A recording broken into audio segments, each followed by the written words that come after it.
aleluia por isso. E quando a gente vive a nossa vida com os pés na terra e os nossos olhos no céu, acontece algo maravilhoso. A restauração, que é o hino tema da nossa semana de oração. Fiquemos em pé agora, iremos louvar em oração neste momento. Peça restauração para a sua vida, peça restauração para a sua família, peça restauração. Fala: Senhor, restaura.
Todos os anciãos presentes, por favor, venham aqui à frente.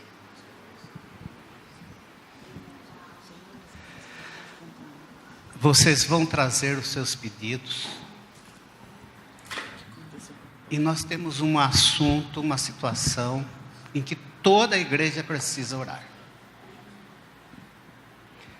Vocês têm acompanhado a luta da família da irmã da Roberta. O Ricardo se batizou. A Regiane está se preparando para o batismo, deixando de fumar. O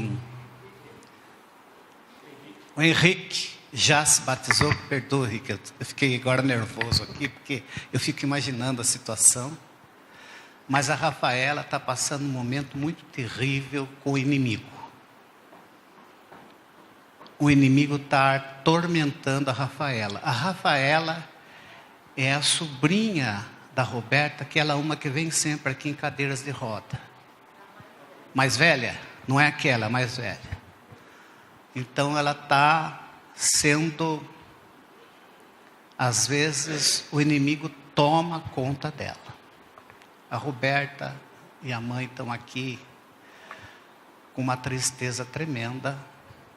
E o inimigo só é expulso quando toda a igreja ora. Na igreja adventista não tem exorcista. Nós temos o poder de Deus. Então agora você vai trazer o seu pedido aqui. E ao trazer o seu pedido, você vai colocar o seu pedido. E você vai ficar em oração durante esta noite, durante a manhã, colocando essa jovem Rafaela. Deus, Jesus, é muito mais poderoso que o inimigo. Então, toda a igreja agora vai assumir esse compromisso. Certo? Você traz aqui agora o seu pedido. Nós, anciãos aqui, vamos fazer oração. Vou pedir depois também para o pastor Geraldo orar por isso. Pode trazer o seu pedido, coloque o seu pedido aqui. Lembrando que, se você tem algum testemunho de oração respondida, você deve entrar comigo, deve entrar em contato comigo até amanhã, no máximo, para que no sábado de manhã a gente tenha a oportunidade de louvar o nosso Deus, exaltar o nosso Deus, por o que Ele tem feito por nós. Também se prepare amanhã para a Santa Ceia. A Santa Ceia é uma oportunidade única na nossa vida de reafirmar a nossa fé.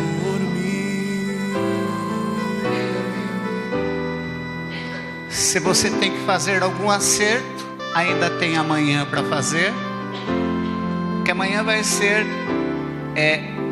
o nosso momento, o clímax da nossa semana de oração, que é quando Jesus se apresenta diante de nós através da Santa Ceia. Eu vou pedir que toda a congregação, aqueles que puderem, se ajoelhem nesse momento. Mesmo sozinho em meio à escuridão, estou seguro. Dito, seria bom você vir também, Dito. Você é um dos anciãos da igreja. Creio, ó Pai, eu creio sim. Sei que anjos velam. Enquanto Dito vem, nós já vamos orando. Eu começo e o Dito vai encerrar. Querido Pai,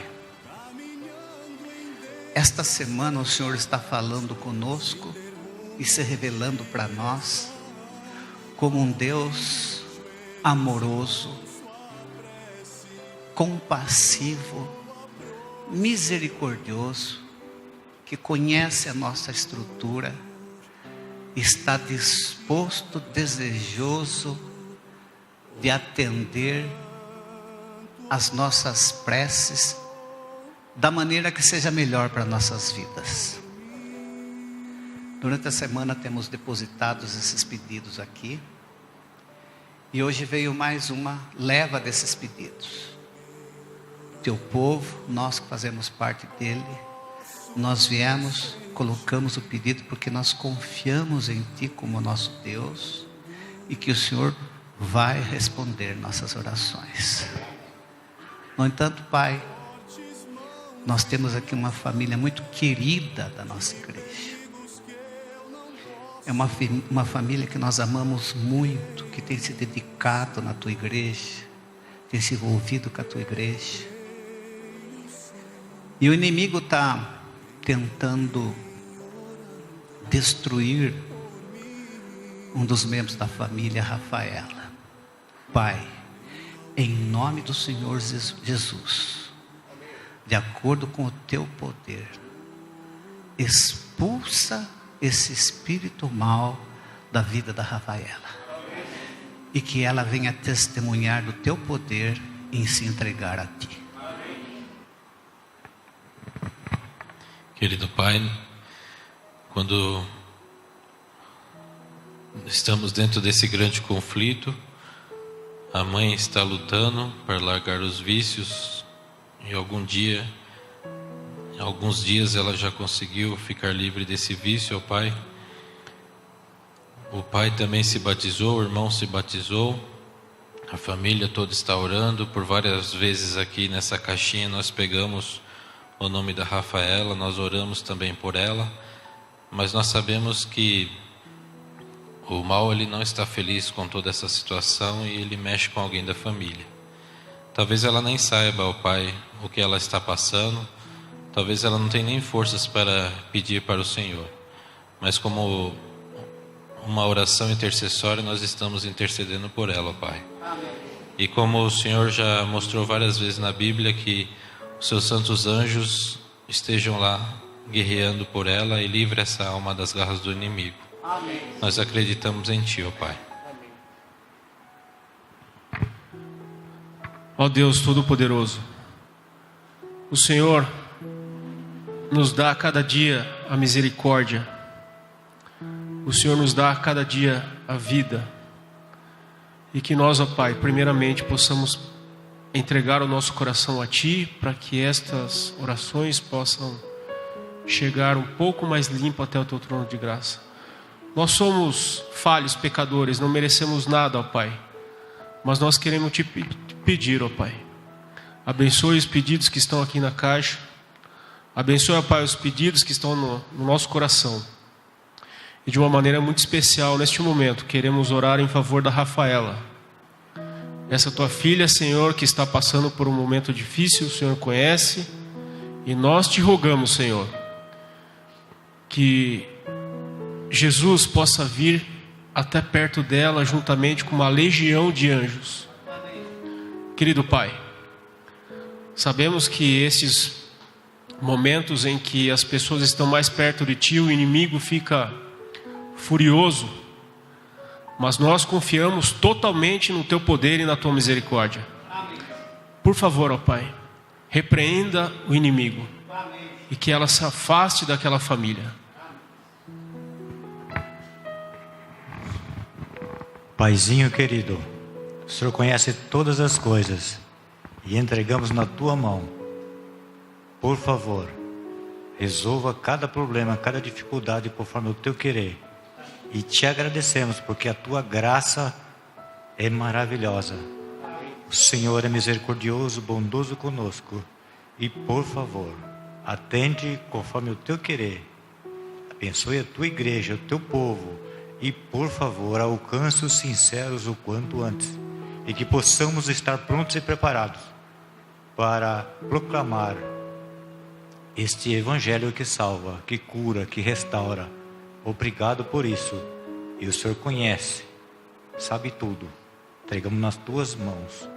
Por favor, nos dê coragem, sabedoria, ânimo e vontade de sempre ler e estudar a Tua palavra e aprender mais do Teu amor, do Teu carinho e ensinar outras pessoas. Por favor, conceda o Teu poder, o Teu santo e bom Espírito, para que possamos sempre confiar nos méritos de Cristo. Amém. Pois o único que é o nosso Senhor e Salvador. Amém. Obrigado por isso, te agradecemos em nome de Jesus. Amém. Amém. Amém.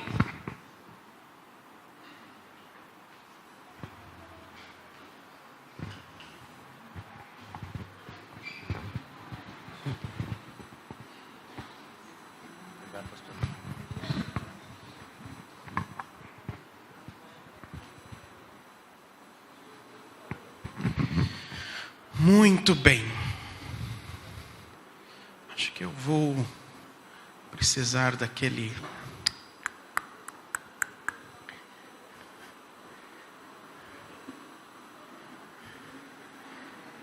Muito obrigado. Boa noite para você. Boa chuva. Acho que a chuva pegou alguns aí no meio do trajeto, né? Eu estava saindo, para sair de casa, caiu um pé d'água. Mas um pé d'água mesmo. Eu disse para as meninas, tirem a arca aí da garagem, para a gente poder enfrentar esse dilúvio aí. Porque a coisa não estava fácil, não. Ontem tivemos uma queda de energia também. Lá em casa ficamos até umas 5 da manhã sem energia, com aquele calor assim, os pernilongos tentando carregar a gente embora. Mas faz parte, né? Não esqueça que amanhã nós temos Santa Ceia. Então participe, é uma oportunidade tremenda para você se renovar com Deus. E no sábado aquele momento, aquele culto de gratidão, de celebração, ok? Eu queria fazer hoje um resumo do que nós temos aprendido e acrescentar mais uma pedrinha aí na construção dessa semana. Então vamos retomar algumas coisas. Temos usado esse tema das caricaturas porque a caricatura é um tipo de desenho que, definido pelos seus excessos, formas e traços deformados, ou exagerados, ou distorcidos, apresenta uma pessoa ou situação de uma forma grotesca ou cômica. Você olha para a caricatura e identifica quem é, mas os traços estão distorcidos, exagerados. E quando a gente traz esse conceito para a nossa vida com Deus, o que acontece é que há muitas pessoas que rejeitam Deus, mas não estão rejeitando o verdadeiro Deus. Estão rejeitando uma visão distorcida de Deus que apresentaram para elas, uma visão que não condiz com quem realmente Ele é. Estão rejeitando caricaturas que o imaginário religioso humano criou a respeito do Deus verdadeiro. Deus tem formas diferentes de alcançar pessoas diferentes. Mas, via de regra, Ele escolheu um método. E esse método se chama pessoas. Então a maneira como Deus é apresentado à vida de alguém é através da vida de outra pessoa. Dependendo da maneira como você crê em Deus, dependendo da visão que você tem de Deus, se não for uma visão bíblica, se for uma visão simplesmente enraizada em tradição, em crendices, você pode apresentar às pessoas uma visão que não é a de Deus. E às vezes a gente sofre muito disso. Hoje a gente sofre uma crise. A gente tem basicamente 3 igrejas quando fala de igreja adventista do sétimo dia. A gente tem uma igreja teológica, que tem amadurecido teologicamente, que não fala mais algumas baboseiras que falava um tempo atrás, porque não tinha muita profundidade na interpretação do texto, e usava o método do texto prova, que ainda está presente em muitos estudos bíblicos que a gente usa. O texto prova é você faz uma pergunta e põe um versículo para responder. Mas às vezes o contexto não dá aquele sentido. E você usa aquilo ali e não fica legal. Não fica legal. Mas a igreja teológica tem amadurecido, tem feito pesquisas muito boas, importantes, profundas, e indo a fundo no texto bíblico. Só que num outro nível nós temos uma igreja CNPJ, uma igreja administrativa, corporativa, que tem que tocar os planos, os projetos, as metas, o dia a dia da igreja, e calendário, e às vezes o calendário fica abarrotado de coisa, e tem que criar isso e criar aquilo, e você tem departamentos, cada um inventando a roda para justificar sua autoexistência, e aí fica aquela coisa. E qual é o problema disso? Nem sempre os conceitos da teologia chegam na igreja administrativa. E aí você tem muitas vezes uma série de projetos e programas que não tem base bíblica, teológica. É modinha. Ou é onda atrasada lá dos Estados Unidos, que só está chegando aqui 10 anos depois. Ou então é uma visão empresarial, mas não bíblica. Enquanto muitas empresas estão buscando na Bíblia uma base, às vezes a igreja administrativa está buscando nas empresas uma base para tocar o barco. Então veja, igreja teológica, amadurecendo, igreja administrativa, mas as duas nem sempre dialogam. E você tem no meio desse tiroteio, muitas vezes, a igreja local. E a igreja local pode ser um criadouro de crendices, de coisas que não fazem sentido, ok?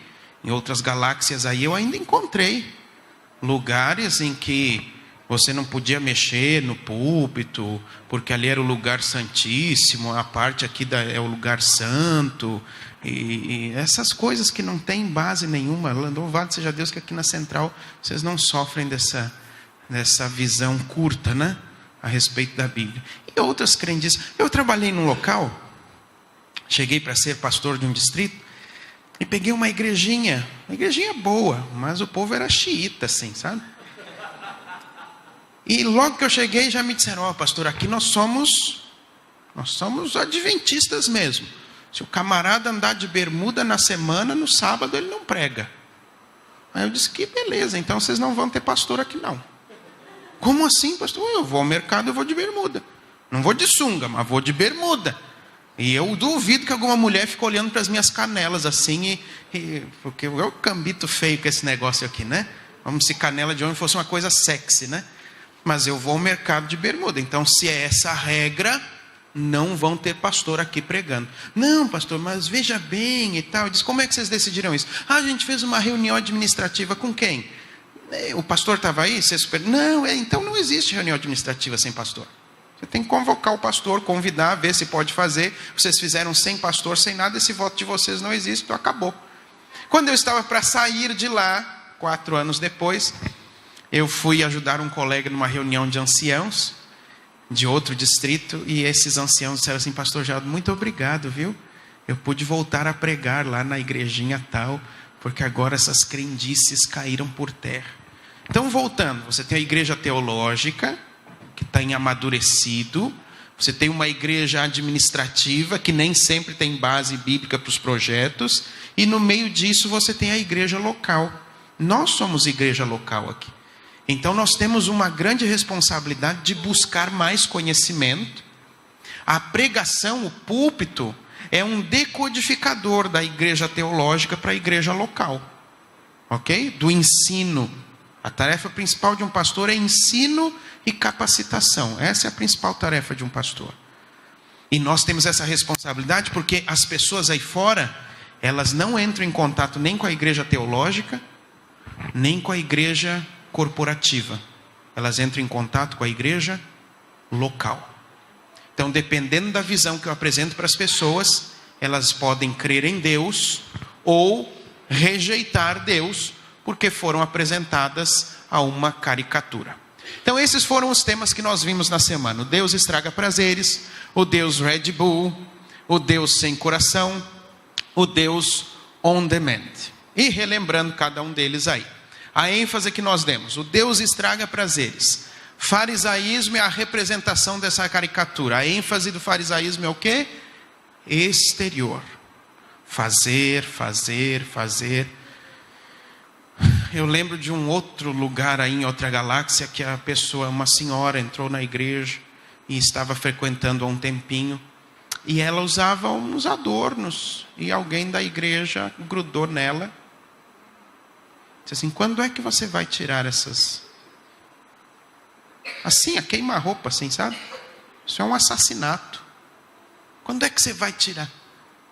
Sabe quando que ela tirou? Nunca, porque ela não voltou mais ali. O farisaísmo tem uma ênfase no exterior.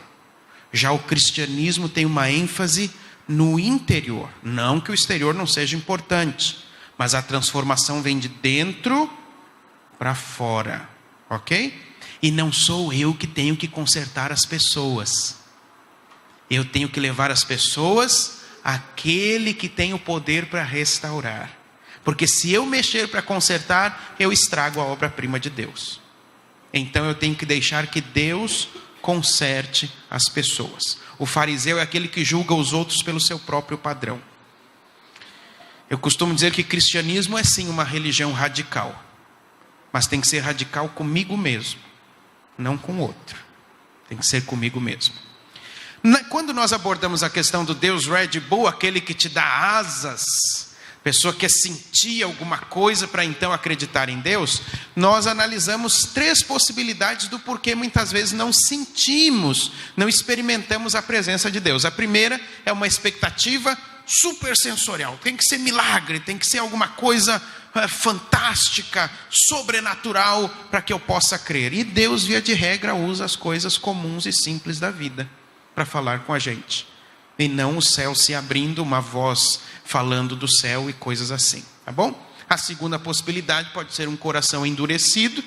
Eu posso estar fechado para a presença de Deus e fechado para as respostas que Ele quer me dar. Aliás, às vezes a gente ora e a gente é como... Eu morava em Porto Alegre, eu tinha uns 9 anos, e a gente tinha uma turminha terrível. Eu era muito certinho, mas a turminha era terrível. Não, eu era mesmo, eu era na linha ali. Eu já falei um pouquinho, né? Eu era aquele camarada. Mas a turminha dali tinha mania de descer do prédio e ir numa casa que tinha ao lado, que o muro era todo cheio de trepadeira, então ela ficava toda fechada, escura, e criança, quando vê uma casa assim, diz que o que mora lá? Uma bruxa. Coitada da velhinha, casa assombrada. E aí e morava uma senhora mesmo lá, coitadinha. E a gurizada ia lá e apertava a campainha. E fazia o quê? Saía correndo antes que alguém abrisse. Mereciam, né? Levar umas palmadas. Mas às vezes a gente faz isso com Deus, na oração. A gente começa a orar, a gente ora, o nosso discurso ensaiado, pronto, igual do filho pródigo, né? Pai, pequei contra o céu, contra ti, já não sou digno de ser chamado teu filho, faz-me como um dos teus jornaleiros, Vê que quando ele encontra com o pai nem dá ouvidos para esse discurso dele. Pai, pequei contra o céu, vem cá meu filho e tal. Ele não quer ouvir essa ladainha do filho, essa reza braba aí. E às vezes a gente ora o nosso discurso pronto, em nome de Jesus, amém, levanta e vai embora. É como se a gente batesse na porta e fosse embora antes de Deus abrir. Então, nos seus momentos de oração, quando você estiver orando, você terminou de falar. Oração é diálogo, não é monólogo. Então, você terminou de falar, fique ali na presença de Deus, calado, esperando um pouquinho. Porque pode ser que a sua resposta venha naquele momento, através de uma música que Deus lhe lembra, de um sentimento que pode brotar no seu coração em relação àquela situação sobre a qual você está orando, através de uma memória, de um conselho de um amigo, ou até da voz da consciência. Então, enquanto você estiver orando, quando terminar, não saia correndo. É como se você batesse na porta e saísse antes de Deus abrir. Espere ali um minutinho, fique na presença dele. Pode ser que ali já você tenha a resposta à sua oração. E a terceira hipótese pode ser que Deus esteja querendo trazer você para mais perto, amadurecer a sua busca. Vem filho, vem, dá mais um passinho. Você acha que está chegando, aí ele recua mais um pouquinho, vem, e assim você vai. Então pode ser que seja uma dessas 3 hipóteses. Quando falamos ontem sobre o Deus sob encomenda, o Deus on demand, nós lembramos 3 verdades. Primeira, Deus é sempre um pai amoroso, sempre. Isso é verdade bíblica absoluta. Deus é sempre um pai amoroso. Segundo ponto, Deus tem sempre planos mais elevados, e alguns a gente não explica, mas Ele tem planos mais elevados. E Deus não tem só plano A e plano B, Ele tem plano alfabeto. Falou o A, foi para o B, falou o B, ele vai para o C, falou do I, ele vai-se embora, e se tiver que renovar o alfabeto de novo, ele renova de novo. Ok? Deus é assim. Deus não se esgota. Seu amor jamais acaba. O seu amor dura para sempre. Bendito seja o nome do Senhor. Cobrar mês no final do salário, pode faltar saúde, pode faltar amigos, mas Deus é sempre suficiente. Se eu tenho a Deus, eu tenho tudo. Ok? E o tema de hoje, caricaturas versus miniaturas. E eu queria partilhar a leitura de alguns textos bíblicos com vocês. Então abra, por favor, sua Bíblia. Na primeira carta de Paulo aos Coríntios, capítulo 4, versículo 14. 1 Coríntios 4, 14.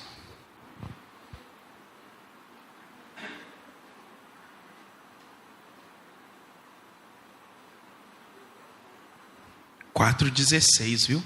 Eu estou olhando lá. Segunda-feira eu tenho oftalmo, não se preocupe. Mas eu estou olhando lá na tela e estou enxergando 4,14. Se eu tirar esse aqui, aí eu não enxergo nada mais. Mas com ele é 4,14. Nessa aqui eu estou enxergando que é 16. Mas segunda-feira eu resolvo esse problema aí.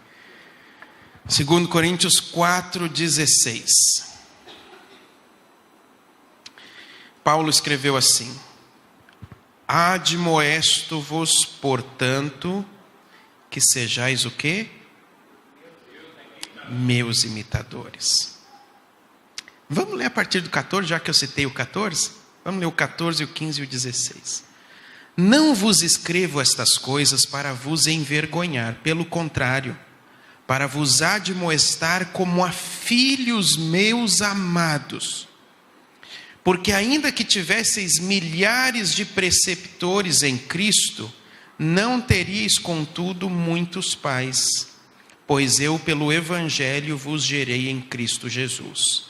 Admoesto-vos, portanto, a que sejais meus imitadores. Importante ler o 14 e o 15, porque Paulo faz uma ligação entre paternidade e imitação. Já viram aquele videozinho no YouTube? Crianças veem, crianças fazem. Children see, children do. Tudo que o adulto faz, a criança imita. Desde coisas boas a coisas escabrosas. Eu já fui muito irritado no trânsito, sem paciência. Aliás, houve uma época da minha vida que eu dizia que a paciência é a virtude dos mortos. Porque eles são pacientes, né? Mas eu sou um homem convertido hoje, ok? Eu sou um homem convertido, tenho um pouquinho mais de paciência, né? A graça de Deus vai. Mas no trânsito eu sempre fui muito nervoso, tal. E as pessoas não andam e eu fico ali, mas não anda mesmo, não sei o quê. E aí fico reclamando, tal. Até que um dia, numa dessas filas demoradas que a coisa não anda, o sinal abre, as pessoas esperam o sinal fechar para começar a andar. E aquilo dá um fervor no estômago da gente e tal. Alguém numa cadeirinha no banco de trás disse assim: papai, desce aí e dá uns tapas neles. Aí eu disse: como é que é? Tá demorando, desce aí. Aí eu percebi o quê? Que os filhos são de fato os nossos imitadores. Não tem para onde correr. Não tem para onde correr. O que eu tive que fazer? Começar a consertar as minhas falas para tentar desintoxicar minhas pequenas dessa influência nociva. Então é importante você ter essa ligação aqui. Paulo diz assim: olha, eu gerei vocês no Evangelho, vocês têm que ser os meus imitadores. Isso é a essência do que a igreja fica aí falando, tanta babababá, discipulado. Discipulado é você levar alguém a imitar você. Por isso que a igreja dá muito estudo bíblico e pouco discipulado. Porque no estudo bíblico, eu dou estudo bíblico, sim, amém, texto prova, aqui, acabou tal, joga no tanque, tá, se vira, tchau. Agora vou pro outro. Texto, batizou, pum, agora vamos pro outro. Mas discipulado exige eu investir minha vida no outro. É um negócio quase ad infinitum, é para sempre. É para sempre. Veja, eu saí da Bahia há 2 anos. A Bahia não saiu de mim ainda, mas eu saí da Bahia há uns 2 anos, e até hoje tem gente que me manda mensagem, pede conselho, e vai ser assim para o resto da vida, porque foram pessoas que eu carreguei, que eu trouxe, que eu ensinei a orar, que eu ensinei a estudar a Bíblia. Não foi um estudo bíblico, foi ensinar a ser cristão.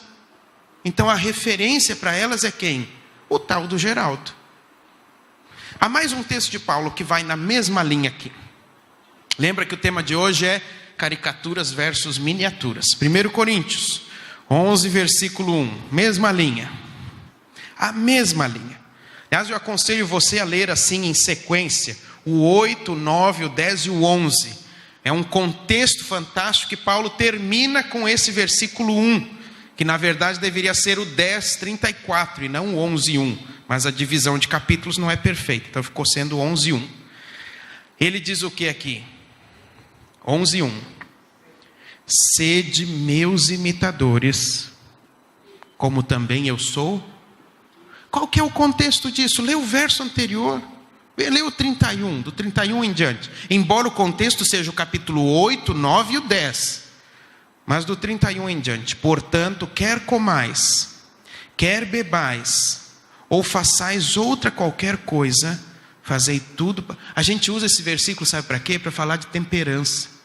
De comer o que é bom e tal, e não tem nada a ver com isso, embora possa se aplicar, mas não é o que o texto está dizendo. O texto está falando de você comer em relação ao outro, da consciência do fraco. Aí diz assim: quer comais, quer bebais, façais outra qualquer coisa, fazei tudo para a glória de Deus. Não vos torneis causa de tropeço, nem para judeus, nem para gentios, nem tampouco para a igreja de Deus. Assim como também eu procuro em tudo ser agradável a todos, não buscando o meu próprio interesse, mas o de muitos, para que sejam salvos. Aí ele diz: sejam meus imitadores, como eu sou de Cristo.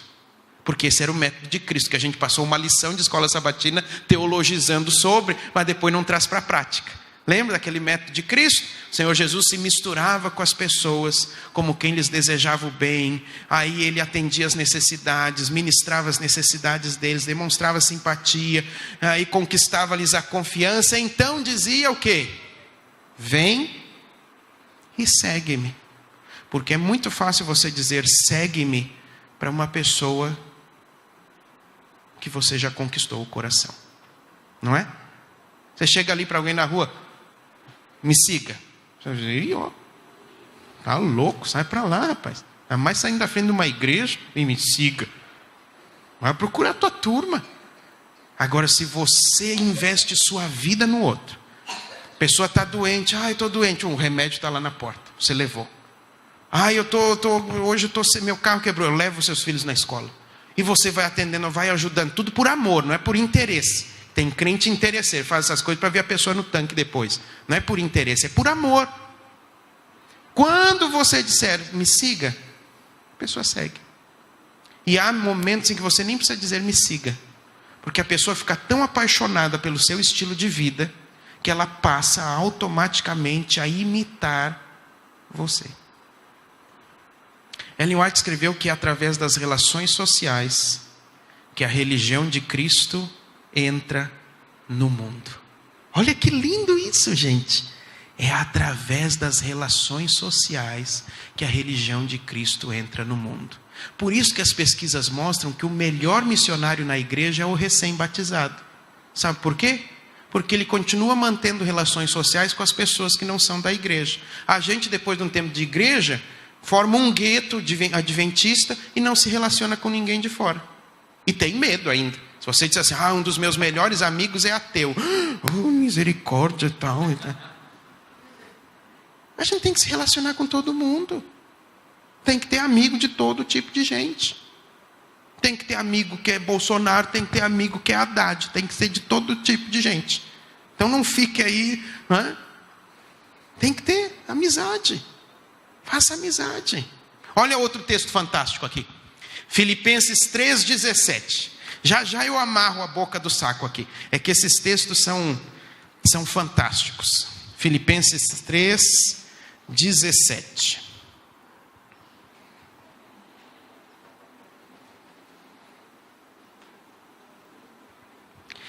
Irmãos, sejam imitadores meus e observem os que andam segundo o modelo que vocês têm em nós. Sejam imitadores. Olha que responsabilidade de Paulo. Mas não é porque Paulo, lembra que ele disse? Não que eu tenha alcançado a perfeição, lembra? É aqui em Filipenses que ele diz: eu não alcancei a perfeição, mas eu prossigo para onde? Para o alvo. Se você está seguindo em direção ao alvo, você pode dizer para alguém: seja meu imitador. Porque essa pessoa vai querer imitar você justamente porque percebe em você vulnerabilidade. Você não é perfeito. As pessoas não querem seguir pessoas perfeitas, porque é inatingível. Por isso que a Bíblia é verdade nua e crua. Olha a galeria dos heróis da fé. Tá quase uma galeria de horrores aquilo ali. Quando você vai analisar a vida dos personagens. Noé, bêbado peladão na tenda lá, amaldiçoou o povo. É exemplo? Não seria exemplo. Abraão, mentiroso. Deus teve que intervir. É meu profeta. É mentiroso, mas é meu profeta. Não toca na mulher dele. Davi eu nem vou falar, porque a Lara tem uma crise com Davi. Eu acho que quando chegar no céu ela vai dar um chute na canela de Davi. Porque até então era o herói que derrubou Golias. Quando ficou sabendo do resto da história, ela tem uma DR para ter com Davi lá no céu. Esses são os homens que nós devemos o quê? Imitar. Porque se você lê Hebreus 11, você chega no capítulo 12, e o autor de Hebreus vai dizer assim, tendo essa tão grande nuvens de testemunhas, corram a carreira cristã. Essa nuvem de testemunhas são os personagens do capítulo 11. Testemunhas de quê? Do poder de Deus para nos dar a vitória. Então sejam meus imitadores. Efésios 5, 1 e 2. Volta um pouquinho a página da Bíblia. Efésios 5, olha que texto poderoso. Efésios 5, 1 e 2. Sejam, pois, imitadores de Deus. Como o quê? Filhos amados. E andai em amor, como também Cristo nos amou e se entregou a si mesmo por nós, como oferta e sacrifício a Deus em aroma suave. Sejam imitadores de Deus como filhos amados. Você já parou para pensar como é que uma criança aprende a ser humano? Ela faz um curso por correspondência no Instituto Universal Brasileiro. Ela nasce e vem com ela um iPad para ela poder acessar um aplicativo de como ser um ser humaninho. Ela vem com um manual de instruções que ela mesma tem que ler, como sair do hospital e chegar em casa. Imagine que o William tivesse nascido dia 13 de julho, eu olhei lá a criatura, aquele menino desdentado, orelhudinho, que puxou o avô. Posso falar que Elisama não está aí hoje. O pai da Elisama tem um orelhão, e o menino herdou o orelhão. Quando faz assim, é um vendaval, um negócio. Mas eu olhei para o William assim e disse: William, legal que você nasceu, sua cabeça vai crescer, vai ficar proporcional com as orelhas, fica tranquilo. Está aqui o dinheiro para você pegar um Uber, chama aí um Uber com esse celular aqui, e eu te encontro lá em casa, perto do pôr do sol, tá bom? Porque era uma sexta-feira. Eu te encontro, tá ok? Não funciona, né? Não sabe falar, não sabe andar, não sabe comer, não sabe fazer nada. Uma criança aprende a ser criança imitando a família dela. Ela aprende a falar ouvindo a fala. Ela aprende a agir vendo as ações. Quem nasce ali dentro aprende a ser cristão com quem? Com a família. E quem é a família de quem nasce ali dentro? Somos nós. Ou como dizia um negócio antigo aí, somos nozes. Somos nós. Por isso que discipulado é coisa para a vida inteira. Discipulado não se faz por atacado. É um de cada vez. É um de cada vez. Como é que as pessoas aprendem a orar? Com a família da igreja.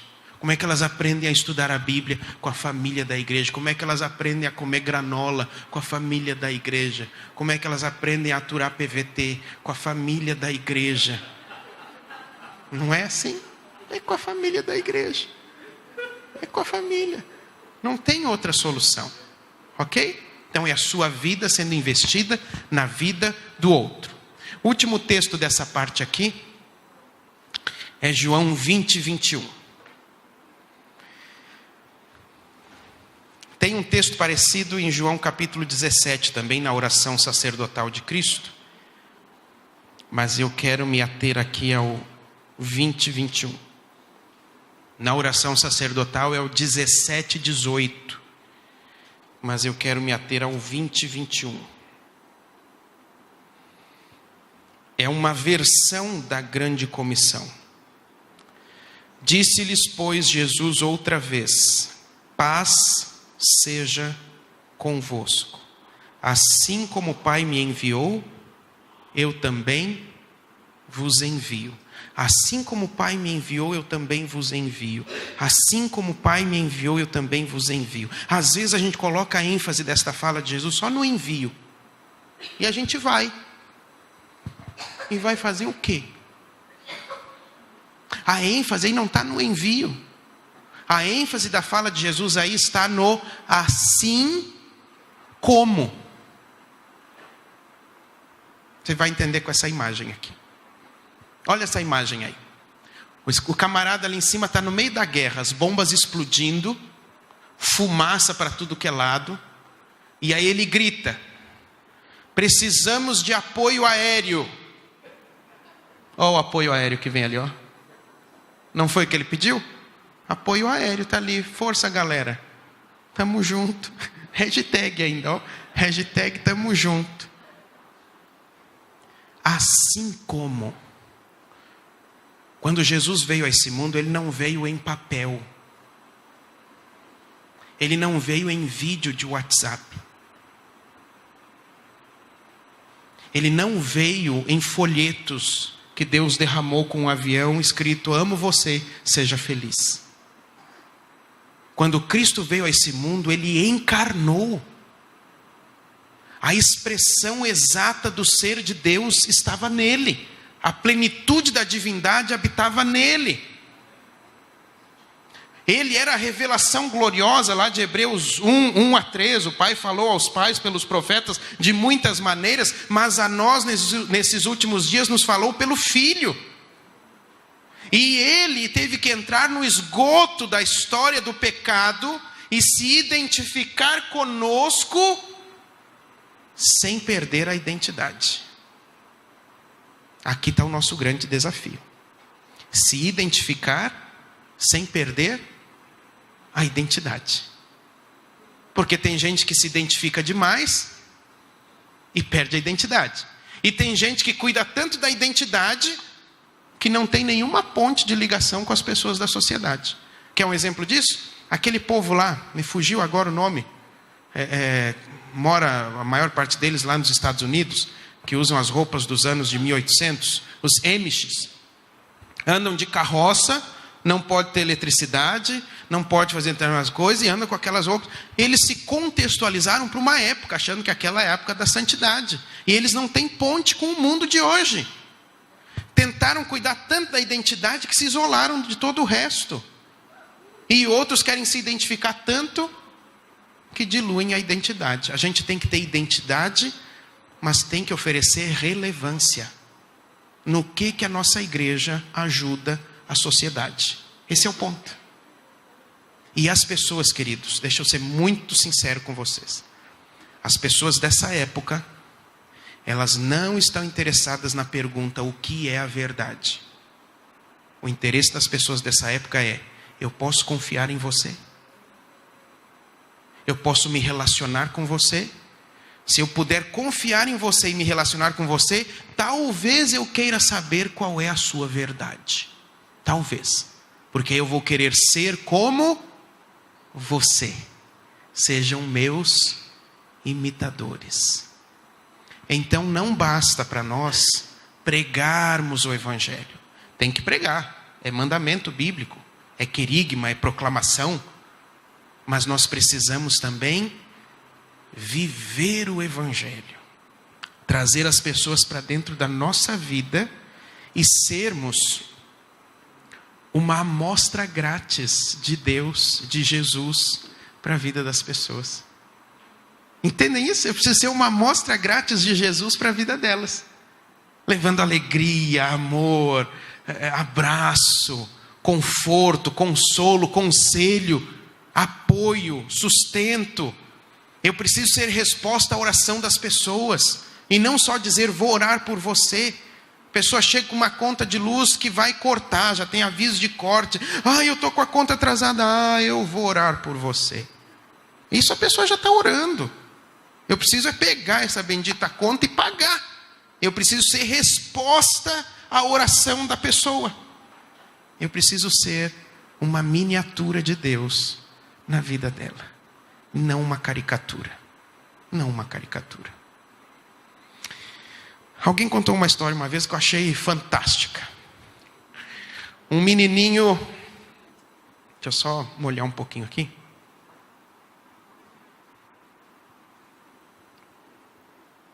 Um menino queria encontrar Deus. Ele imaginou que a jornada dele ia ser muito complicada. Então o que ele fez?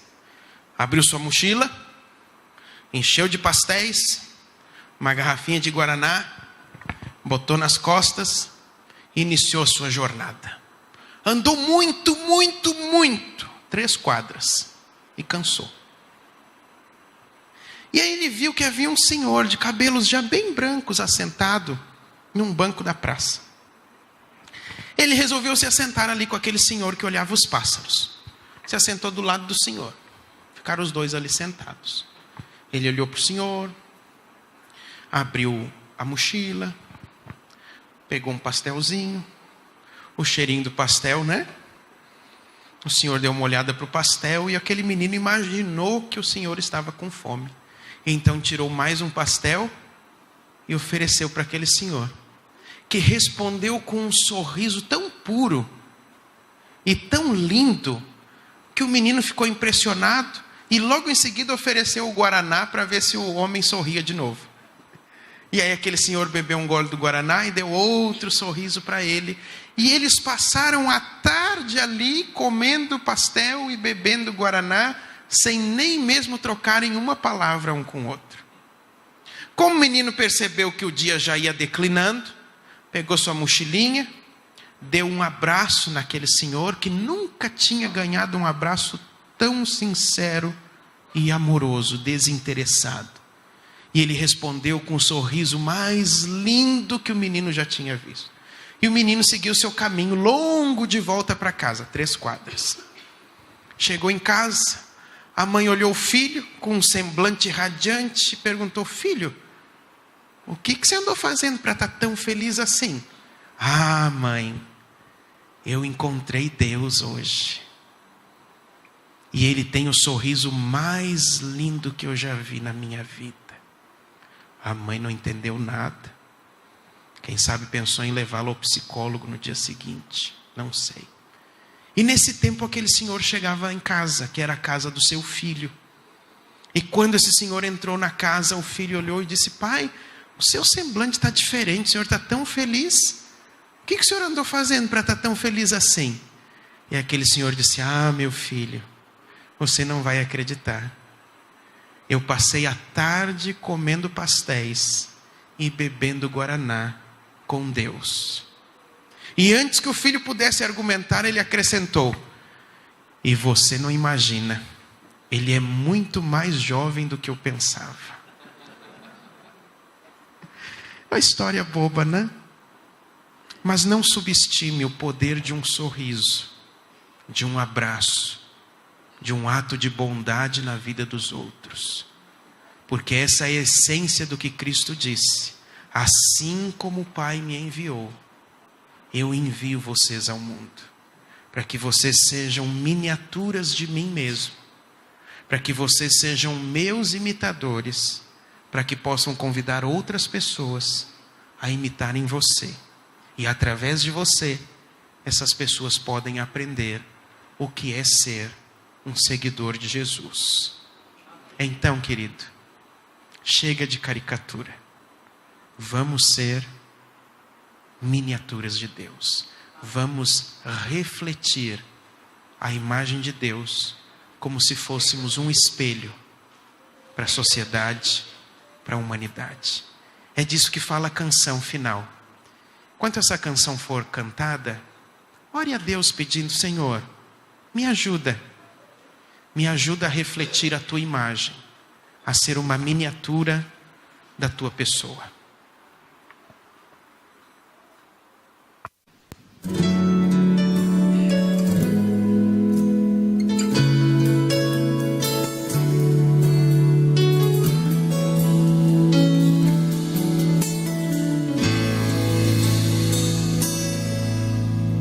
Ao caminhar sozinho, pensava em meu viver, nas coisas que já fiz, eu pude ver que tudo poderia ser melhor. Sei que não sou perfeito, mas em Cristo eu posso ser, me acorrentando a Ele e ao seu poder, moldado ao seu exemplo, eu serei.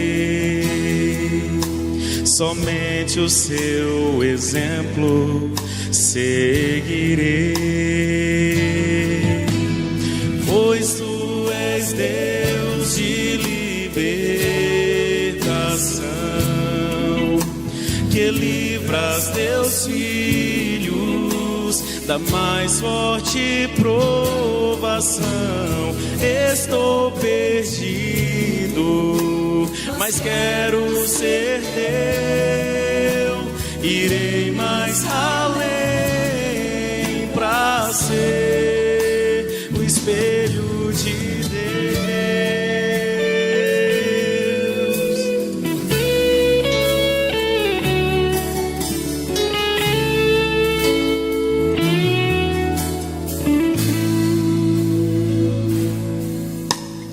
Pode alguém dizer-me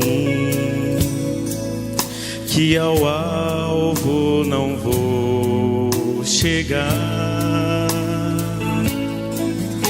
mas Cristo me mostrou e até provou que a perfeição eu posso alcançar.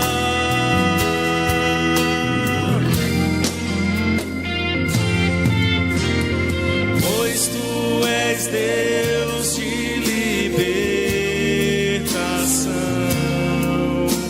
que livras teus filhos da mais forte provação. Estou perdido, mas quero ser teu, irei mais além pra ser o espelho de Deus,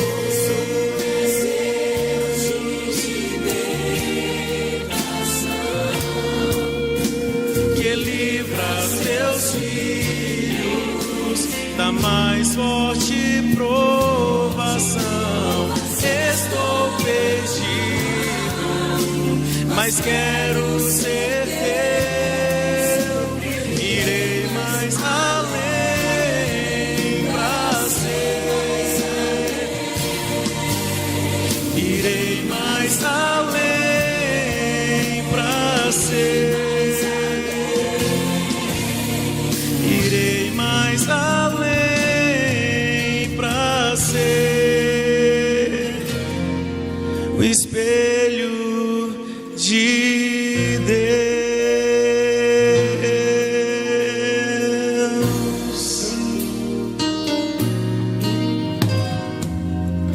Amém. Diante de tudo que nós aprendemos nessa semana, amanhã é a sua oportunidade de renovação, para você viver novamente o ideal de Deus para a sua vida. Então venha para a ceia do Senhor, se reconsagre, renove sua vida, sua aliança com Deus, E nesse espírito de contrição, de renovação, de restauração, peça a Deus: Senhor, eu quero ser uma miniatura tua. Quero ser uma amostra grátis do teu amor, da tua compaixão, do teu poder na vida das outras pessoas. Não deixe que essa semana fique só num discurso, só na teoria. Aplique isso na sua vida. E se assim fizermos, Deus vai ter mais miniaturas dele atuando na vida das pessoas dessa cidade. Vamos orar por isso? Fique em pé, por favor.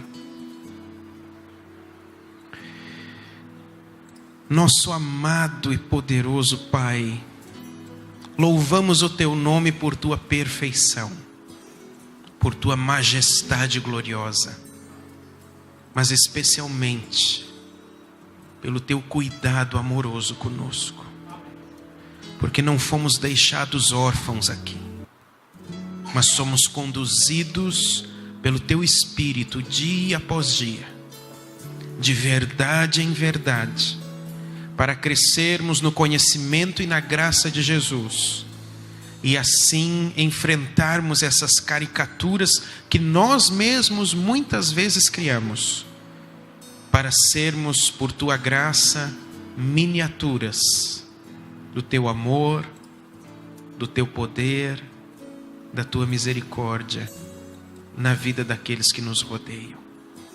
Portanto, Pai, nos ajuda a vivermos mais aquilo que nós aprendemos e a contagiarmos os outros com uma vida abundante e plena da tua presença.